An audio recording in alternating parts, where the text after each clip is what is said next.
Nous sommes au début des années 50 et mes parents nous envoyaient en colonie, avaient décidé de nous envoyer en colonie, PTT.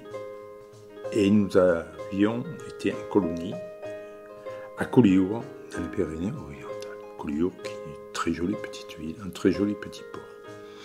Alors, notre colonie était installée dans le château de Collioure, magnifique château aujourd'hui, qui à l'époque n'était pas du tout rénové, qui était pas en ruine mais pas loin, qui était assez délabré.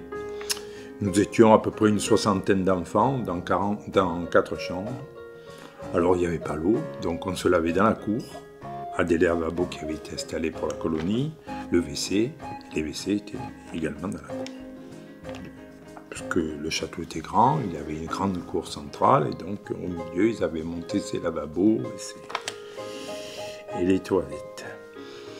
Alors ce qui est assez amusant, c'est que quand on connaît aujourd'hui le château de Collioure, c'est un magnifique château avec des gardes, on paye l'entrée, on fait visiter, il a été entièrement restauré.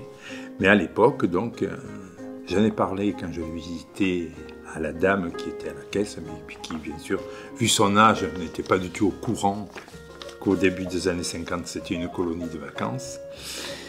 Et comme tous les enfants de notre âge, c'est-à-dire qu'on avait tous entre 4, 6, 7 ans, on jouait, bien sûr, quand on n'était pas en promenade ou à la plage, donc on jouait dans le château. Et il y avait des sous-sols, plein de sous-sols, où on jouait à cachette. C'était notre âge. Et il fallait faire attention de ne pas tomber dans le trou des oubliettes. Les trous étaient au milieu des couloirs, des endroits où on passait, donc il fallait faire attention de ne pas tomber dedans. Alors, quand on fait un retour sur l'histoire, quand on connaît aujourd'hui les consignes de sécurité et que de penser qu'il y a 50 ans, les enfants, enfin 60 maintenant, pouvaient courir comme ça dans des couloirs où il y avait des trous, tout ça, où on pouvait se blesser, voilà, c'est très surprenant et ça montre l'évolution quand même de la sécurité, de l'évolution de la société au niveau de la sécurité et de tout le reste. C'est pour ça que je voulais en parler, parce que c'est le témoignage quand même qui n'est pas vieux, puisque je suis toujours vivant, d'une histoire qui est surprenante. Pendant qu'on était à ce château, il y a eu en 1951 le tournage d'un film.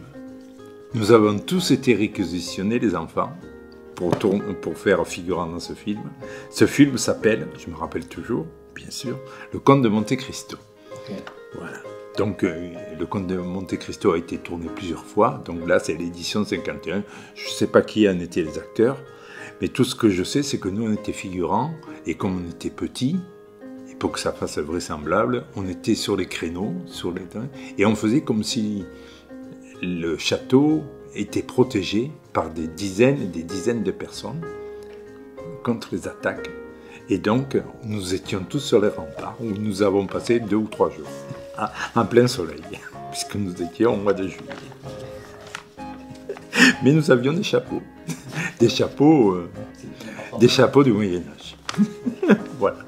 Donc, je me rappelle de ça. Donc, j'ai tourné dans un film, Le Comte de Monte Cristo. Voilà.